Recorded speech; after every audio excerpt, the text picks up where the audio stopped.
Let's discuss an epidemic impacting millions of Americans that both of you have made a top priority in your first term, the opioid crisis. And for both of you, the number of overdose deaths in this country has gone up. Under your term, it went up. Under your term, it has gone up. Former President Trump, despite the efforts that both of you have made, more than 100,000 Americans are dying from overdoses every year, primarily from fentanyl and other opioids. What will you do to help Americans right now in the throes of addiction who are struggling to get the treatment they need? To finish up, we now have the largest deficit in the history of our country under this guy. We have the largest deficit with China. He gets paid by China. He's a Manchurian candidate. He gets money from China. So I think he's afraid to deal with them or something. But do you notice he never took out my tariffs because we bring in so much money with the tariffs that I imposed on China. He never took them away. He can't because it's too much money. It's tremendous. And we saved our steel industries, and there was more to come, but he hasn't done that.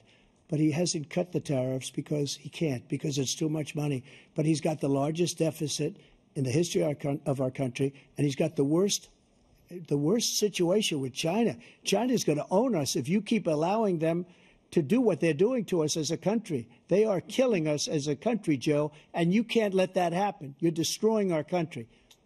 So, President Trump, you have 67 seconds left. The question was, what are you going to do to help Americans in the throes of addiction right now who are struggling to get the treatment they need? Jake, we were doing very well at addiction until the COVID came along. We had the 2.5, almost 3 years of like nobody's ever had before, any country, in every way.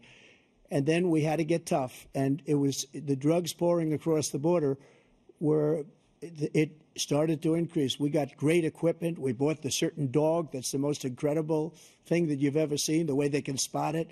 We did a lot. And we were getting very low numbers, very, very low numbers. Then he came along. The numbers, have you seen the numbers now? It's not only the 18 million people that I believe is even low because the gotaways, they don't even talk about gotaways.